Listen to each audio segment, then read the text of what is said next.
Last class में हमने discuss किया था chapter number 1 stock holder equity के बारे में, जो कि थ्योरिटिकल पार्ट था उसका, और प्लस हमने कुछ कंसेप्ट पढ़े थे। आज हम उसके न्यूमेरिकल स्टार्ट करेंगे। आपको पता है कि हमारे पास अभी 3 लेक्चर्स बाकी हैं, जिसमें हमने इसके न्यूमेरिकल जो हैं वो कंप्लीट करने हैं। 9 न्यूमेरिकल हैं इसके टोटल, इस चैप्टर के, चैप्टर नंबर 11। और आपके पास जो है 3 क्लासेस हैं, जिसमें हम 3-3 कर इसको कंप्लीट करेंगे। तो स्टार्ट करते हैं। आज हम पहला क्वेश्चन, जब आप ये लेक्चर देख रहे हो तो आपके पास बुक का पेज नंबर 512 जो है वो ओपन होना चाहिए। नॉर्मली हम इस क्वेश्चन में जो हमने लास्ट में पढ़ा कि हमने नॉर्मली स्टॉक होल्डर इक्विटी का जो है वो पार्ट, बैलेंस शीट का जो स्टॉक होल्डर इक्विटी का पार्ट है वो बनाया, और उसमें भी हमने कुछ चीज़ों का ख्याल रखना है। सबसे पहले हमें प्रेफर्ड स्टॉक को डिस्कस करना है, फिर हमने कॉमन स्टॉक को डिस्कस करना है, फिर हमें रिटेन अर्निंग लिखना है, लेकिन उसकी थोड़ी सी कैलकुलेशन करनी पड़ती है, और फिर एट दी एंड हमने जो है अगर कोई ट्रेडी स्टॉक है, अगर आपने कोई स्टॉक खरीदा है किस मकसद के लिए, जी अपने पास रखने के लिए, इन्वेस्टमेंट पर्पज़ के लिए, तो ट्रेडी स्टॉक नीचे जो है इन्वेस्ट करेंगे। तो ये हमारे पास नॉर्मली क्वेश्चन में करने के लिए चीज़ें हैं। जैसे कि 512 पेज नंबर पर problem number 11.1a, early in 2012 के बिल्कुल स्टार्ट पे रॉबिन साइल press was organised with authorization to issue 1 lakh shares of 100 par value preferred stock and 5 lakh shares at par value common stock। कहता है early 2012 में company ने अपने आप को समझ लेके रजिस्टर करवाया है, और रजिस्टर ऐसे करवाया है कि 1 लाख शेयर्स हैं प्रेफर्ड, जिसमें एक शेयर 100 रुपये का, और 5 लाख शेयर्स हैं कॉमन, जिसमें एक पार वैल्यू है। ये हम रजिस्टर हुए, ये भी इशू नहीं किए। अब आगे क्या कहता है, 10,000 share of preferred stock were issue at par, 10,000 preferred share issue कर दिए पार पे। पार वैल्यू यानी 100, प्रेफर्ड की हमने 100 बोली है, कॉमन की 1 बोली है। And 1,70,000 share of common stock were sold for ₹15 पर शेयर, जबकि कॉमन स्टॉक जो है वो आपने 1,70,000 शेयर इशू किए हैं, 1 रुपए का नहीं, पार वैल्यू 1 थी, लेकिन वो कितने का शेयर किया, 15। इसका मतलब 14 रुपए जो है वो उसका पेड जो है एडिशनल पेड आप कैपिटल है। The preferred stock pays 8% cumulative dividend, जो प्रेफर्ड स्टॉक पर डिविडेंड रेट है वो 8% है। आपको मैंने पहले बताया था कि प्रेफर्ड स्टॉक पे हमेशा fix rate of interest, fix rate of dividend होता है। ड्यूरिंग द फर्स्ट 4 ईयर, पहले 4 साल जो कि 2012 से लेकर 2015 तक बनते हैं, कॉर्पोरेशन अर्न 13,85,000, कॉर्पोरेशन ने, कंपनी ने 13,85,000 रुपये कमाया, एंड पेड डिविडेंड, और उसमें पेड डिविडेंड भी दिया है 75 सेंट पर शेयर, एक शेयर पर 75 सेंट दिए हैं। ज़ाहिर है ये किसको देंगे, ये कॉमन स्टॉक को डिविडेंड देंगे, क्योंकि प्रेफर्ड स्टॉक का तो कन्फर्म है ना 8%, प्रेफर्ड स्टॉक को 8% मिलेगा। जिस साल प्रॉफिट हुआ उस साल भी मिलेगा, जिस साल लॉस हुआ उस साल मिलेगा तो नहीं, लेकिन अगले साल एक्यूमुलेट हो जाएगा। तो ये 70% से मुराद है, 70 सेंट पर शेयर से मुराद है, ये कॉमन स्टॉक पे डिविडेंड है।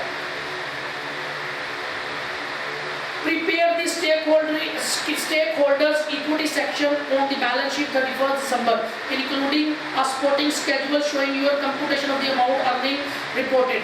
वो कहता है आप हमें शेयर होल्डर का सेक्शन बना दें, और साथ ये भी बताएं कि रिटेन अर्निंग आपने कैसे कैलकुलेट किया, वो भी कैलकुलेट करके दिखाएं, जो कि मैंने आपको कल लास्ट क्लास में फॉर्मूला बताया था किस तरह कैलकुलेट करेंगे। तो ये हमारे पास ए इंस्ट्रक्शन है इसमें। जबकि बी इंस्ट्रक्शन है, are there any dividend in arrears in the company preferred stock 31 December 2015, क्या कोई प्रेफर्ड स्टॉक का बकाया जात देने वाला रहता है। ये हम जब क्वेश्चन करेंगे तो हम देखेंगे क्या कोई बकाया जात है, अगर है तो हम उसको बताएंगे, अगर नहीं है तो उसको एक्सप्लेन करेंगे। तो ये 2 रिक्वायरमेंट है। तो हमने बनाना क्या है इसमें, सिर्फ stake holder, stock holder equity, सिर्फ ये पार्ट हमने बैलेंस शीट का बनाना। बैलेंस शीट में सिर्फ स्टेक होल्डर इक्विटी का पार्ट हमने शो किया। उसका तरीका क्या बताया था, सबसे पहले हम प्रेफर्ड स्टॉक की बात करेंगे।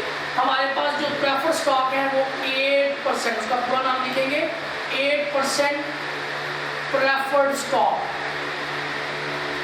With par value 100 par value से। और आपने कितने शेयर इशू किए हैं? उसने कहा है आपने टोटल 10,000 शेयर इशू किए हैं, 10,000 शेयर की इशू किए हैं और एक शेयर और पार पे इशू किए हैं, तो 100 से मल्टीप्लाई करेंगे। इसका मतलब है आपके पास टोटल ये है 10 लाख रुपए से आपके पास प्रेफर्ड स्टॉक आ जाएगा। प्रॉफिट स्टॉक की और कोई चीज हमारे पास नहीं है। सेकेंडली उसने कहा है कॉमन स्टॉक। कॉमन स्टॉक को हम डील करेंगे, पहले उसकी पार वैल्यू से लिखेंगे और उसकी पार वैल्यू है 1 रुपया। तो उसने कहा है 1,70,000 इशू किए हैं, पहले हम सिर्फ उसका 1,70,000 को मल्टीप्लाई करेंगे 1 के साथ, एट रेट 1, तो वो बन जाएगा 1,70,000। लेकिन बाद में हमें पता चला कुछ ना कुछ इसमें प्रॉफिट भी है, जिसको हम बोलेंगे एडिशनल पेड अप कैपिटल। और ये किस पे है? ये कॉमन स्टॉक का है, प्रेफर्ड स्टॉक पे नहीं है, ये कॉमन स्टॉक पे है। तो 1,70,000 शेयर इशू किए थे और एक शेयर जो है वो आपने 15 रुपए का इशू किया। अगर बेया 1 है उसका, लेकिन 15 रुपए का इशू किया, इसका मतलब है 14 रुपए जो है वो इसका प्रॉफिट है, प्रीमियम है। इसको हम इसकी प्रीमियम कैलकुलेट करेंगे।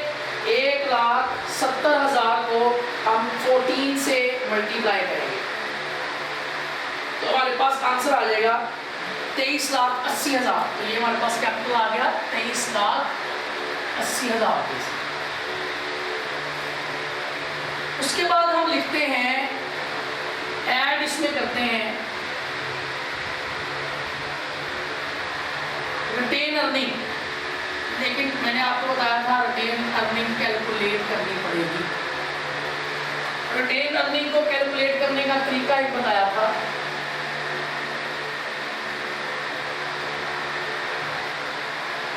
उसमें सबसे पहले हम लिखते हैं opening, starting, previous year retained earning. ये की बात है, पिछले साल की रिटेन अर्निंग जो अगले साल के लिए ओपनिंग कहलाएगी, तो पिछले साल की क्लोजिंग होगी।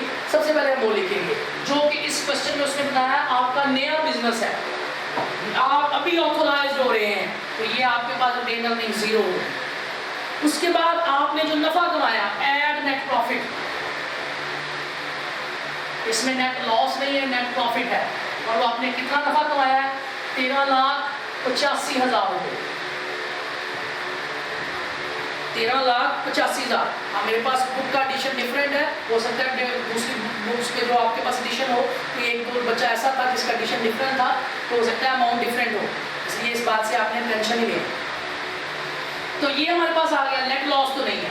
अब इसमें से सबसे पहले हम डिडक्ट करेंगे, लेस करेंगे जो आपने डिविडेंड पे किए हैं। लेस सबसे पहले हम डिविडेंड देते हैं प्रेफर्ड स्टॉक को, डिविडेंड ऑन प्रेफर्ड स्टॉक।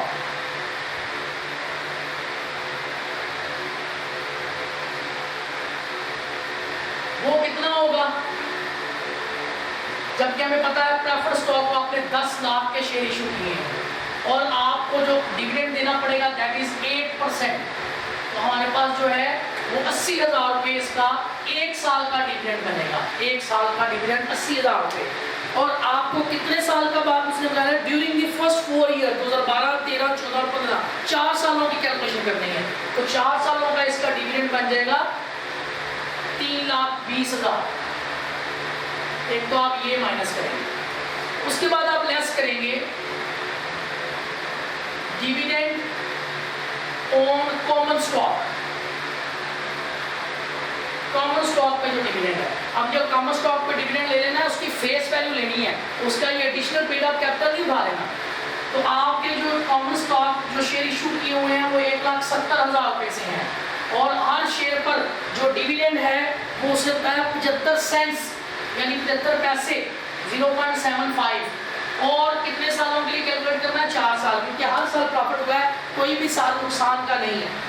तो 1,70,000 मल्टीप्लाई बाय 0.75, ये आ जाएगा 0.75, ये आ जाएगा 1 साल का। उसको आप 4 से मल्टीप्लाई करेंगे तो 4 सालों का आ जाएगा 5,10,000। और इक्विटी आप उसमें से माइनस कर देंगे, तो आपके पास रिमेनिंग रिटेन अर्निंग जो इस साल की बचेगी।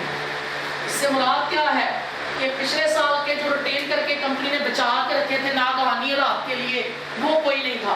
हमें प्रॉफिट हुआ 13,85,000, इस प्रॉफिट में से ये डिस्ट्रीब्यूट डिविडेंड फलाने को कर दिया, ये डिविडेंड उनको कर दिया, बाकी क्या बचा कंपनी के बाद? बाकी हमारे पास बचा है 13,85,000 में से माइनस कर देंगे 3,20,000 प्रेफर्ड डिविडेंड और 5,10,000 कॉमन डिविडेंड, तो हमारे पास आंसर आएगा 5,55,000।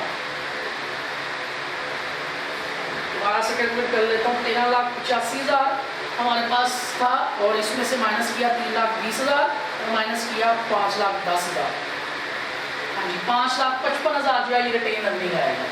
ये रिटेन अर्निंग आपने यहाँ पे लाकर ऐड करनी है 5,55,000। और फिर हमारे पास जो फाइनल स्टॉक होल्डर इक्विटी आएगी वो ये बचेगी। ओनर के पैसे कितने बचेंगे? 10 लाख प्रेफर स्टॉक है, 10 लाख ये मालिकों का है, प्लस 1,70,000 जो कॉमन पार वैल्यू में थे ये ओनर्स का है, 23,80,000 ये एडिशनल बेचे थे ये भी ओनर्स का है, और 5,55,000 ये हमने रिटेन अर्निंग करके रखा है ये भी ओनर्स का है। तो इसका मतलब टोटल 41,05,000 रुपये जो है वो ओनर्स के हैं। तो ये रिटेन अर्निंग का सेक्शन इस तरह हम बनाएंगे।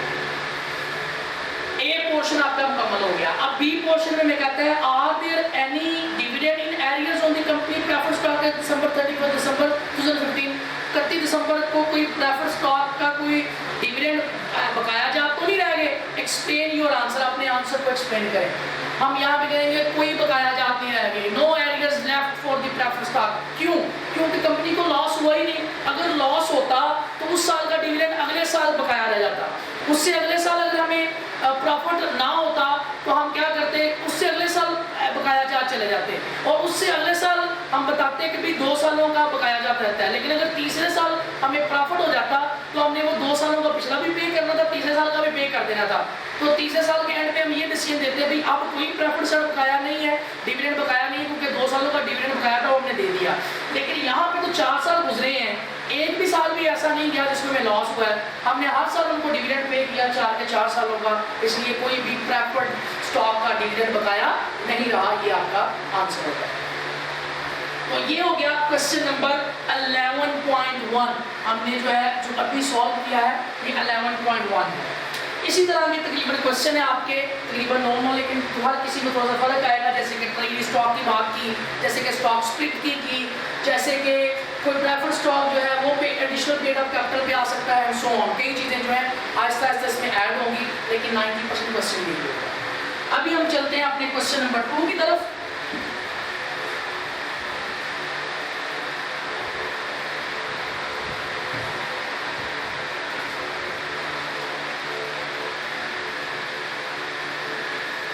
तो अभी हमारे पास जो क्वेश्चन है वो है 11.2।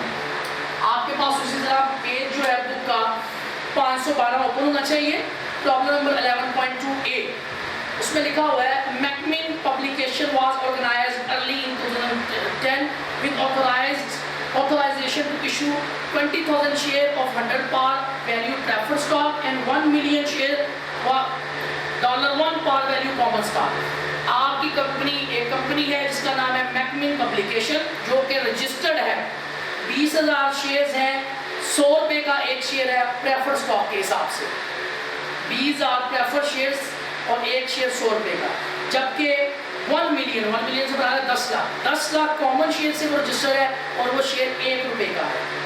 आगे उसने किया क्या है, all the preferred stock was issued, तमाम प्रेफर्ड स्टॉक इशू हो गए। 20,000 शेयर थे, 20,000 इशू कर दिए एट पार वैल्यू पे। तो हमें पता चल गया प्रेफर्ड स्टॉक जो है वो 20,000 इशू है और एट पार पे।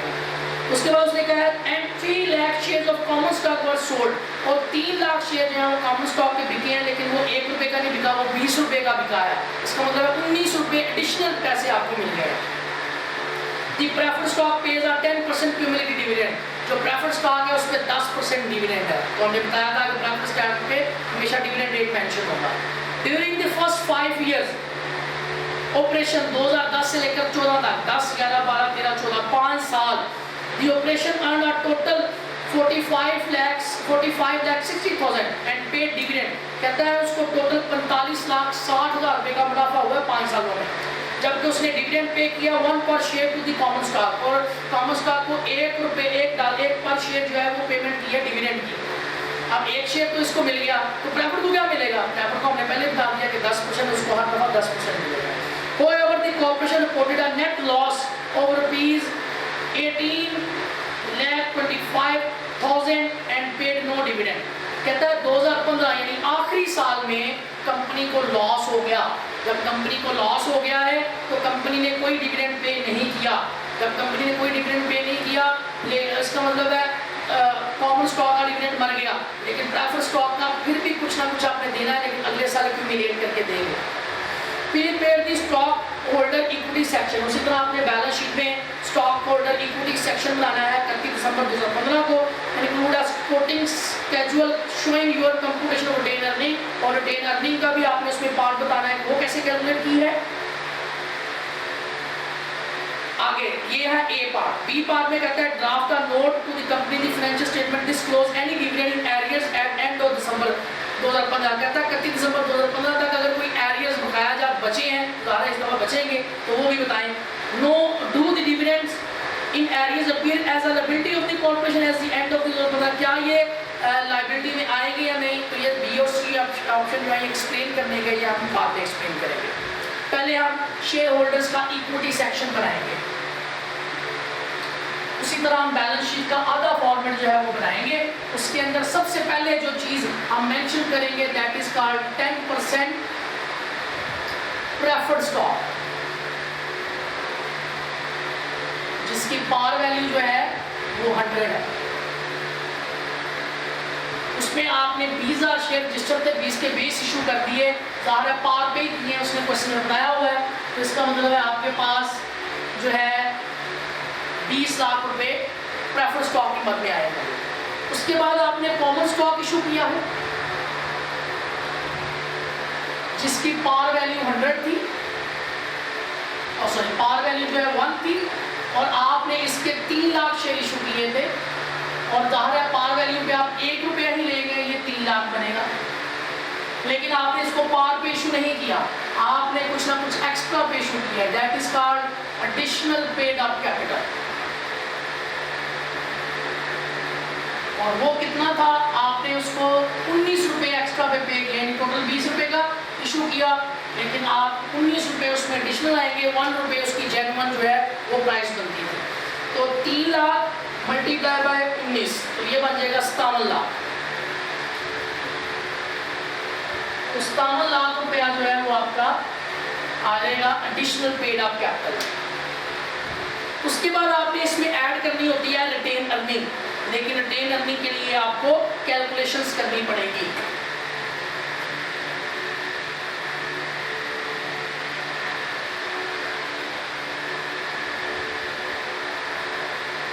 अब रिटेन अर्निंग में सबसे पहले उसी तरह हम लिखते हैं बिगिनिंग रिटेन अर्निंग, जो कि इस क्वेश्चन में भी नहीं दी गई। पुराने साल की रिटेन अर्निंग मिसिंग है क्योंकि नई कंपनी शायद बनाई गई हो। उसके बाद हम लिखते हैं जो कंपनी को नेट प्रॉफिट हुआ, इस कंपनी में हमें नेट प्रॉफिट भी हुआ, 2015 में जाके नेट लॉस भी हुआ, लेकिन 2014 तक चूंकि प्रॉफिट है, पहले हम सिर्फ प्रॉफिट कैलकुलेट करेंगे। 45,60,000 रुपये का पहले आपको प्रॉफिट हुआ। उसके बाद जो स्टॉक होल्डर इक्विटी बना रहे हैं, ये हम एज ऑन 31 दिसंबर 2015 को बना रहे हैं, और उसने बताया 2014 तक आपको प्रॉफिट हुआ है। तो जो 2014 तक आपको प्रॉफिट हुआ है वो 4 साल बनते हैं। तो सबसे पहले आप प्रेफर्ड स्टॉक को डिविडेंड देंगे, less dividend on preferred stock, और उस आपको पता है उनकी टोटल वैल्यू है 20 लाख, और 20 लाख पे कितने % डिविडेंड मिलेगा? 10%। इसका मतलब है इसका डिविडेंड 1 साल का बना 2 लाख, और अभी हमने 4 साल उसको 5 साल 2012 से लेकर 2000 जो है वो डिविडेंड हुआ है इनको 10 से लेकर 14 तक, 10, 11, 12, 13 और 14, 5 साल जो है हम इसको डिविडेंड पे करेंगे। 2 लाख 5 ये बन जाएगा 10 लाख, एक तो हम ये माइनस करेंगे। सेकेंडली लेस आप डिविडेंड पे करेंगे कॉमन स्टॉक पे, डिविडेंड ऑन कॉमन स्टॉक। अब वो हम सिर्फ वो ही लेंगे जो कि उसकी ओरिजिनल वैल्यू है 3 लाख, और उस पर जो डिविडेंड है वो $1 है। इसका मतलब है 1 साल का जो है वो 3 लाख बना, तो 4 सालों का बना 3 लाख + 4 12 लाख रुपए। तो ये भी हम माइनस करेंगे यहाँ से। उसके बाद ये हो गया 2014 की इंफॉर्मेशन। 2014 तक हमारे पास रिटेन अर्निंग कोई नहीं थी, नेट प्रॉफिट ये कमाया है, ये डिविडेंड पे किया, ये डिविडेंड पे किया। लेकिन जब 2015 आया उसमें आपको लॉस हो गया, नेट लॉस। वो नेट लॉस कितना है? 18,25,000, ये आपको हो गया है नेट लॉस। ये भी इसमें से माइनस कर देंगे। और 2015 में आप डिविडेंड पे ही नहीं करेंगे, कॉमन स्टॉक को तो होगा ही नहीं पे, होगा प्रेफर्ड स्टॉक को भी इस साल पे नहीं, लेकिन अगले साल जाकर उसको पे करना पड़ेगा अगर हमें अगले साल प्रॉफिट हो जाएगा। लेकिन इस साल 2015 में हम उसको पे नहीं करेंगे। तो हमारे पास रिटेन अर्निंग क्या बचा? 45,60,000 प्लस 10 इसमें 45,60,000 में से माइनस कर दिया 10 लाख रुपया एक डिविडेंड पे किया हमने, और कॉमन स्टॉक को 12 लाख रुपए डिविडेंड पे किया, और इसके अलावा हमें लॉस हुआ है 18,25,000 रुपये का। तो 5,35,000 रुपये जो है ये रिटेन अर्निंग आपके पास आ जाएगी। तो ये रिटेन अर्निंग हम यहाँ पे लाकर ऐड कर देंगे, ऐड रिटेन अर्निंग, जो कि बनी 5,35,000। अभी तक कोई फ्री स्टॉक नहीं आया, तो हम इसको प्लस कर लेंगे, जो हमारे पास रिमेनिंग वैल्यू जो है वो बचेगी। पहले हमारे पास 20 लाख रुपए से थे प्रेफर्ड स्टॉक, ये ओनर्स के पैसे हैं, 3 लाख रुपए कॉमन स्टॉक के हैं, 57 लाख रुपए जो है ये बेसिकली उसके हैं जो एडिशनल हमने बेचा है, और 5,35,000 रुपये का जो है ये हमें रिटेन अर्निंग है। टोटल 85,35,000 से हमारी जो है वो रिटेन अर्निंग हो जाएगी। ये हमारा आंसर ए ऑप्शन का जो है वो मुकम्मल हो जाएगा। बी ऑप्शन में हमें क्या कहता है? ड्राफ्ट और note the company the financial statement disclosing any dividend in arrears at end of 31 December.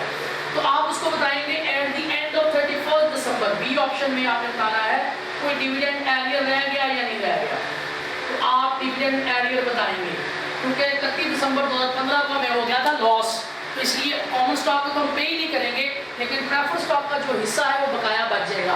Preferred stock का जो डिविडेंड है वो बनेगा डिविडेंड ऑन प्रेफर्ड स्टॉक। चूंकि 20 लाख के थे वो शेयर्स, हर पे हम 10% देते हैं, तो इसका मतलब है 1 साल का जो डिविडेंड बनता है वो 2 लाख रुपए, ये हम उसको भेजेंगे कि ये बकाया जाते हैं हमारे। और उसके बाद सी ऑप्शन में कहता है do the dividend in arrears appear is as a liability of the corporation at the end of 31 December 2015। क्या आप इसको लायबिलिटी में लिखेंगे? अगर तो आप प्रेफर्ड स्टॉक की डिक्लेरेशन कर दें, डिक्लेरेशन ऐलान कर दें कि प्रेफर्ड स्टॉक मिलेगा अगले साल जाके, फिर तो हम इसको लायबिलिटी में लिखेंगे कि डिक्लेयर हो गया। जब तक ये डिक्लेयर और नहीं होगा तब तक हम इसको लायबिलिटी में लिखेंगे। तो अभी तक कहीं डिक्लेरेशन की बात नहीं है, तो इसलिए हम इसको फिलहाल लायबिलिटी में नहीं लिखेंगे। ये सी ऑप्शन का आंसर है। तो ये इस तरह हम क्वेश्चन नंबर 2 जो है वो सॉल्व करेंगे। अब हम आ जाते हैं क्वेश्चन नंबर 3 की तरफ। सेम इसी तरह की चीजें होंगी, लेकिन कोई एक्स्ट्रा बात होगी, जैसे इसमें एक्स्ट्रा बात थी कि हमने लॉस को डील किया, इसी तरह आगे चल के कोई एक्स्ट्रा बात होगी, लॉस के अलावा कोई और चीज भी आ सकती है। तो हम आप क्वेश्चन नंबर 3 पढ़ेंगे, तो उसमें हम अंडरस्टैंड करेंगे उसमें क्या चीज जो है वो हमने बनानी है।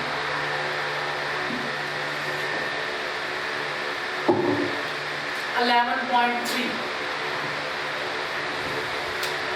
आपके पास बुक का पेज नंबर 512 ओपन होना चाहिए। क्वेश्चन नंबर 11.3 आपके पास ओपन हो, जिसमें मेंशन ये है Maria Martins organise Mahanathan transport company in January 2012 में उसने एक कंपनी बनाई है ट्रांसपोर्टेशन की। The corporation immediately issued at 8 per share 1/2 of its 2 lakh authorized share at par value common stock। तो कहता है कॉमन स्टॉक की पार वैल्यू थी 2 रुपए, आपने इशू किया है 8 रुपए का, और टोटल ऑथोराइज शेयर से 2 लाख, उसका आधा, 2 लाख से मुराद है 2 लाख का आधा क्या हुआ 1 लाख। यानी कहने का मतलब ये है कि 1 लाख के कॉमन शेयर्स आपने 12 जनवरी 2012 को ही इमीडिएटली उसने बात किया, यानी जनवरी 1 जनवरी, इसकी तरह मुझे डेट लिखनी पड़ेगी क्योंकि ये मुख्तलिफ डेट पे मुख्तलिफ आते हैं। 1 जनवरी 2012 को सिर्फ उसने कॉमन स्टॉक इशू किए हैं जिनकी पार वैल्यू बनती थी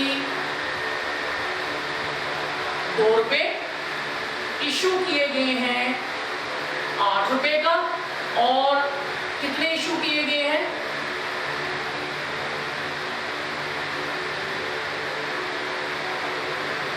और कितने शेयर इशू किए गए हैं? टोटल थे 2 लाख ऑथराइज और उसका हाफ, इसका मतलब है 1 लाख शेयर इशू किया। ये हो गई 1 जनवरी 2012 की बात। आगे हमें क्या कहता है?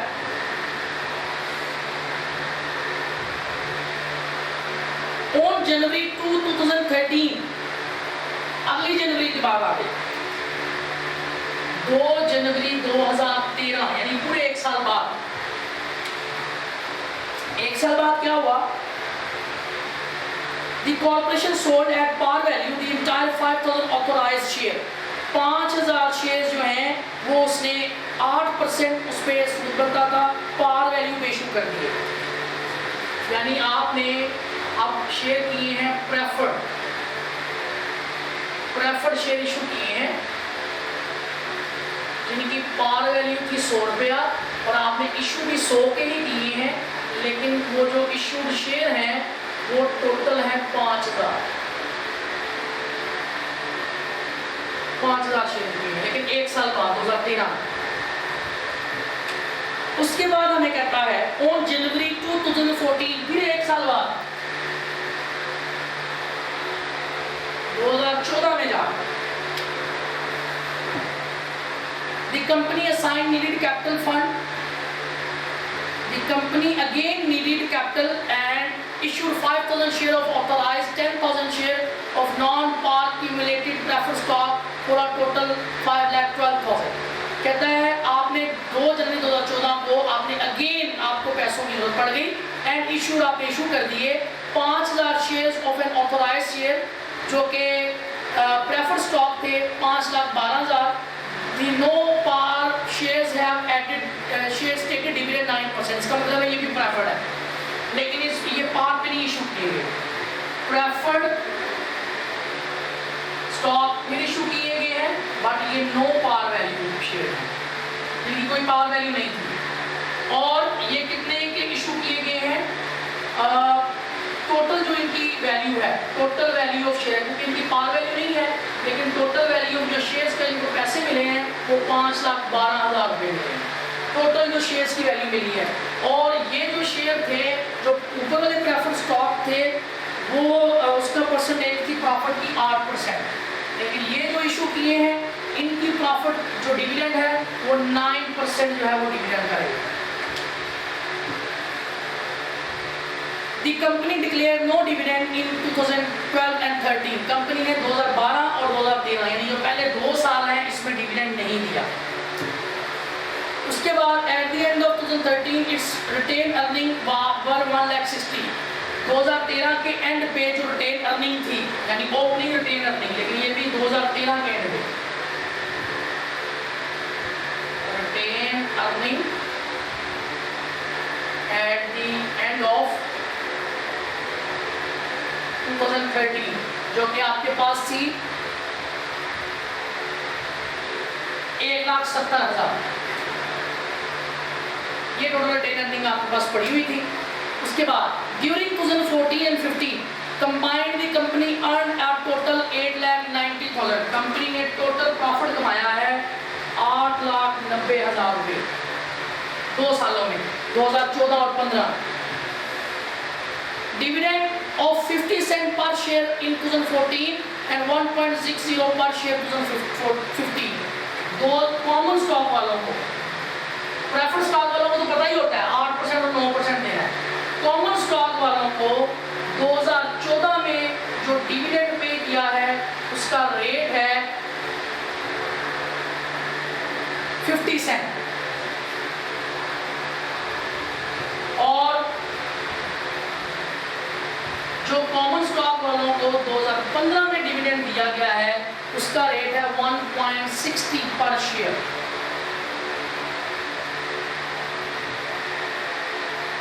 1.60 पर शेयर।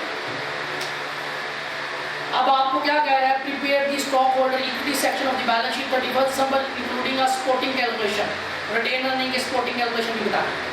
तो ये डिटेल है आपके पास। क्वेश्चन में सबसे पहले कहता है कि 1 जनवरी को आपने कॉमन स्टॉक इशू किए हैं जिसकी पार वैल्यू 2 थी, आपने 8 का इशू किया है और 1 लाख शेयर इशू किए हैं। फिर जब 2 जनवरी 2013 आ गई, आपने प्रेफर स्टॉक इशू किए, 100 रुपये पार वैल्यू थी, इशू किए हैं 5000 और पार वैल्यू पे इशू किए हैं। फिर आगे आपके पास प्रेफर शेयर थी, उनकी कोई पार वैल्यू नहीं थी, आपने टोटल जो है वो 5,12,000 के इशू कर दिए हैं। रिटेन अर्निंग 2013 में इतनी थी, प्रॉफिट इतना कमाया आपने, कॉमन स्टॉक पे ये डिविडेंड मिलेगा, 2014 में प्रेफर स्टॉक पे ये मिलेगा, लेकिन 2012 और 13 में कोई भी प्रॉफिट नहीं था। ये उसकी टोटल जो है क्वेश्चन का रहता है। सबसे पहले आप लिखते हैं प्रेफर स्टॉक को, उसके बाद नो पार प्रेफर स्टॉक को लिखेंगे, फिर कॉमन स्टॉक को लिखेंगे, फिर रिटेन अर्निंग लिखेंगे, लेकिन रिटेन अर्निंग की कैलकुलेशन लिखने के बाद सबसे पहले हम लिखेंगे 8% प्रेफर्ड स्टॉक जिनकी पार वैल्यू थी एट 100 और आपने इशू किए हैं 5,000 shares at the rate of 100, total value बनी 50,000, सॉरी 5 लाख। उसके बाद आपने इशू किए हैं नो पार वैल्यू शेयर जिनकी कोई पार वैल्यू नहीं थी और उस पर 9% डिविडेंड था, इसकी पार वैल्यू जो है वो नॉट मेंशन। तो आपने टोटल जो है थे 5,000, लेकिन उसकी कोई पार वैल्यू मेंशन नहीं थी, आपने उनको 5,12,000 का इशू किया। उसके बाद आते हैं कॉमन स्टॉक जिसकी पार वैल्यू थी 2 रुपये और आपने इशू किए 1 lakh, 1 lakh at the rate of 2, ये बना 2 लाख, लेकिन आपने 2 रुपये का इशू नहीं किया, आपने 8 रुपये का इशू किया है। तो बाकी आ जाएगा एडिशनल पेड अप कैपिटल जो कि 1 लाख शेयर पे आपको 6 रुपये मिलेंगे, क्योंकि 1 लाख का इशू किया, 2 उसकी जेन्युइन वैल्यू थी और ये 6 लाख आ जाएगा यहाँ। उसके बाद यहाँ पे आप ऐड करेंगे रिटेन अर्निंग, लेकिन उसके लिए आपको रिटेन अर्निंग की कैलकुलेशन करनी पड़ेगी।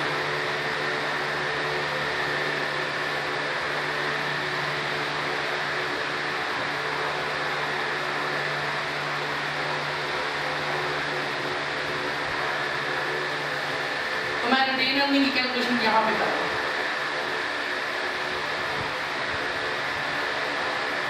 रिटेन अर्निंग में सबसे पहले आपके पास होना चाहिए ओपनिंग रिटेन अर्निंग।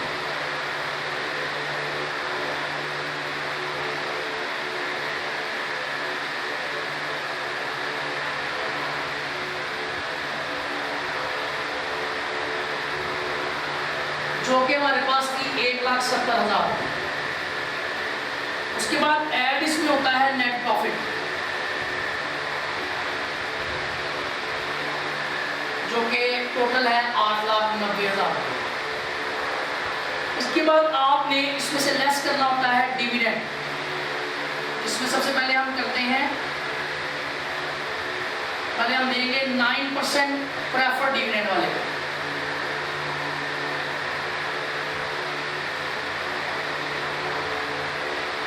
फिर हम देंगे लेस 9%, 8%। फिर हम देंगे 9% नो पार वैल्यू वाले को प्रेफर्ड डिविडेंड पे करेंगे। फिर हम लेस करेंगे जो हमने कॉमन स्टॉक को डिविडेंड दिया।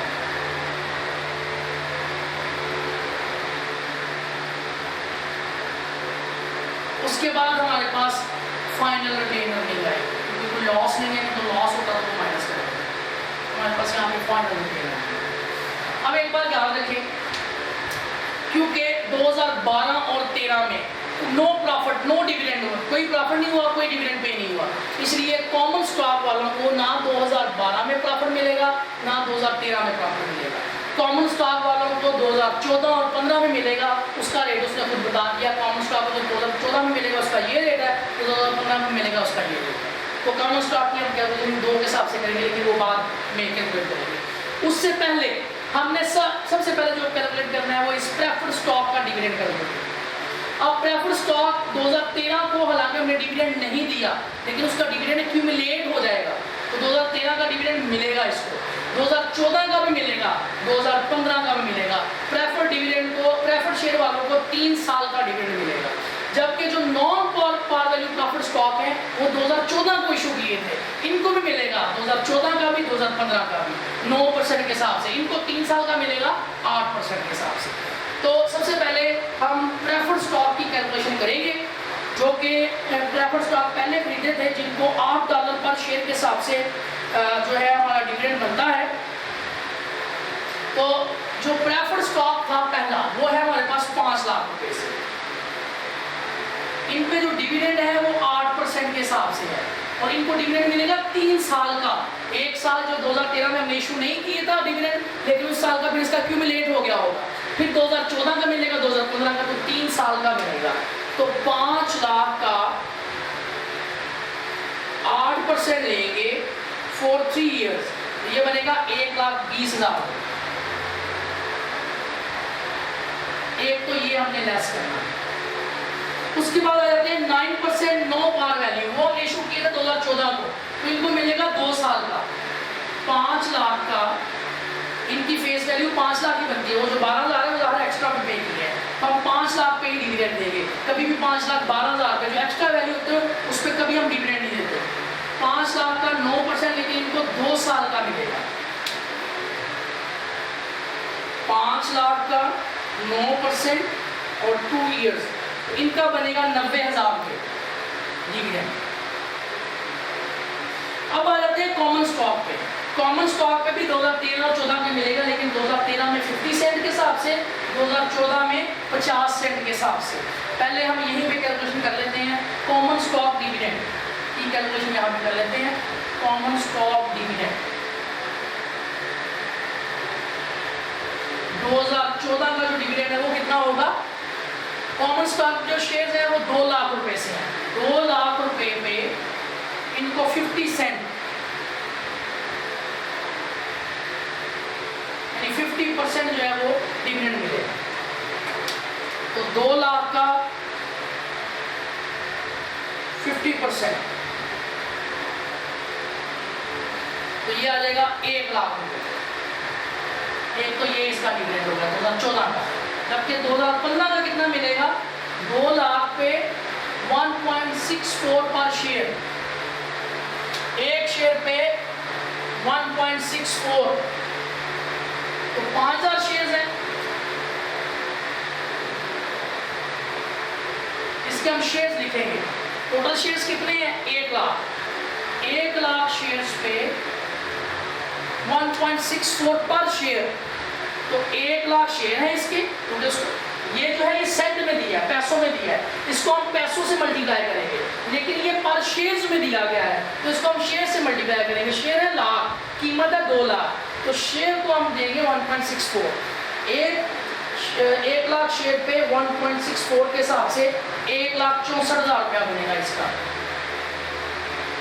टोटल मिला के 2,64,000 जो है वो कॉमन स्टॉक पे डिविडेंड बनेगा। तो 2,64,000 भी यहाँ से हम माइनस करेंगे। तो आपके पास जो पुरानी रिटेन अर्निंग थी वो 1,70,000 रुपये थी। 8,90,000 आपने मजीद नफा कमाया, लेकिन उसमें से 1,20,000 आपने डिविडेंड पे कर दिया और 90,000 आपने एक डिविडेंड पे किया है, और लास्ट आपने कॉमन स्टॉक को 2,64,000 पे किया है। तो आपके पास रिमेनिंग 5,86,000 रुपये रिटेन अर्निंग बचेगी, जो कि यहाँ पे हम क्वेश्चन में पुट करेंगे।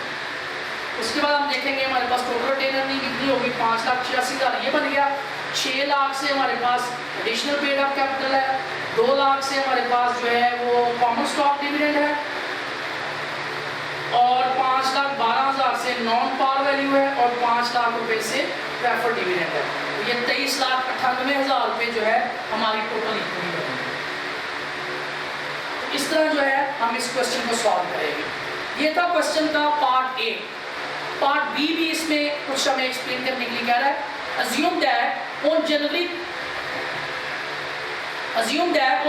2, 2013, assume करें जनवरी 2013 पिछले सालों की बात है, the corporation could have borrowed 5 lakh, corporation ने 5 लाख रुपए बारो कर सकता था at 8%। कहता है जब आपने 1 जनवरी 2013 को उसके पास एक ऑफर थी, ऑफर क्या थी कि यहाँ पे एक ऑफर थी कि ये 9% लेने की बजाय वो 8% का जो है वो लोन ले ले, इसकी बजाय इस 2014 में जो आप उसने इन्वेस्टमेंट कर लिया।